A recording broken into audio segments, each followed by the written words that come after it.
our News Your City. I am Alison Grebialde for your News Your City.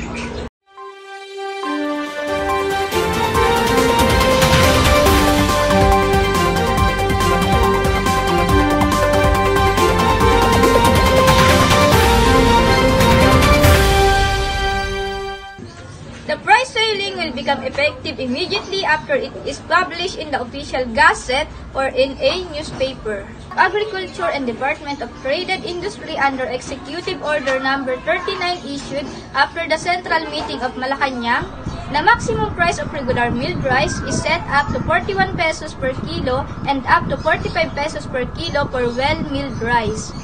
The President proved the step following the continuous increase in the price of rice in the markets and the report. The price ceiling will become effective immediately after it is published in the official gazette or in a newspaper.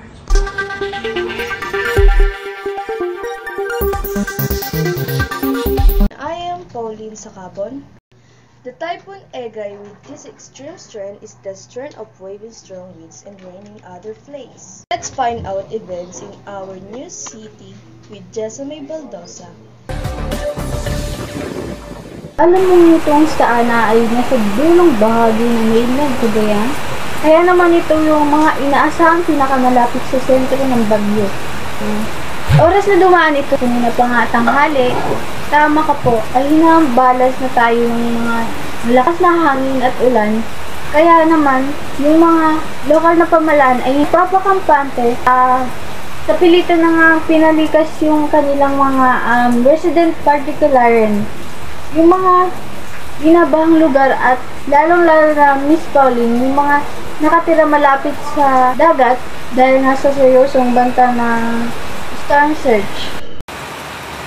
Hapdi at nakakabulag ang bawat butil ng buhangin na sumasama sa hangin sa Ana, Cagayan. Kaya pahirapan para sa mga militar at tauhan ng MGRRMO ang persahang pagpapalikas ng mga residente. Ilang metro lang ng mga bahay sa dagat. Karamihan gawa sa life materials. 9 sa 16 na barangay sa Ana ay coastal barangay o yung katabi mismo ng dagat. Sa bayan ng Gonzaga, inayos na ang mga kawal ng kuryente at poste na posibleng patumbahin ng super bagyong Egay. Based sa front of hazard map, maraming lugar sa Gonzaga ang earthwork kaya isa sa una ring nilang hinanda ang mga evacuation center. Inaasahan na mag-aantala ang supply ng kuryente sa kasagsagan ng bagyo. Hindi si Bagyong Egay ang unang super typhoon na dumaan sa bansa.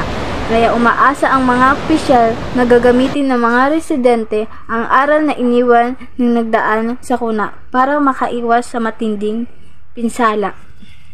Miss Pauline, sa ngayon nga tuloy-tuloy na yung pagbuhos ng ulan, wala na itong patigil simula kaninang tanghali. At napansin na nga natin na unti-unti na tumataas yung dagat.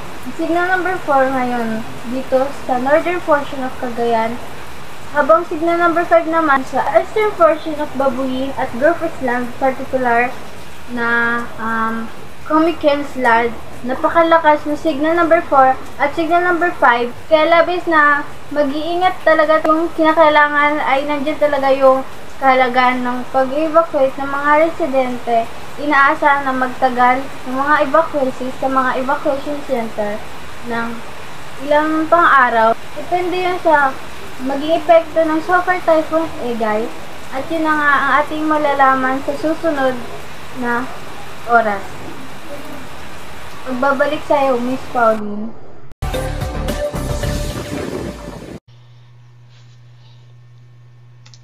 Thank you very much from Cagayan, Miss Jessamay Baldosa.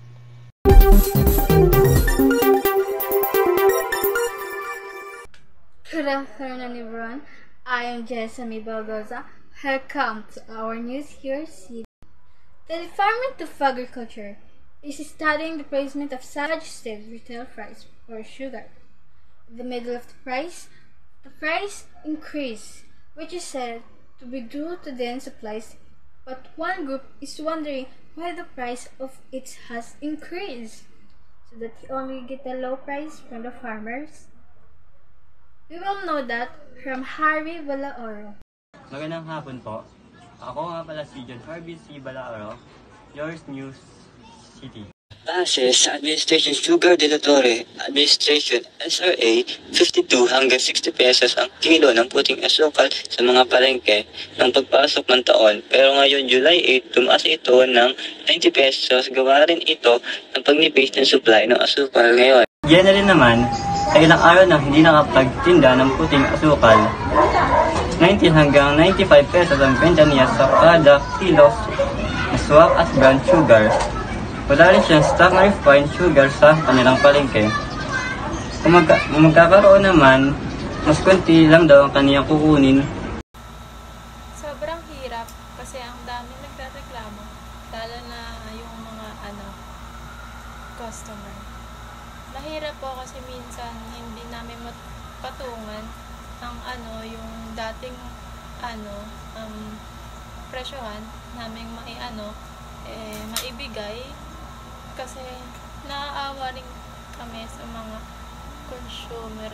Pero nagtataka ang United Sugar Production Philippines kung bakit umabot ang presyo kahit mababa lang naman ang kuha sa mga magsaka. Dahil sa patuloy na pagtaas ng presyo, pinag-aralan ng DA ang paglalagay ng suggested retail price. At ako si Harvey Balaoro, nakatusok sa News.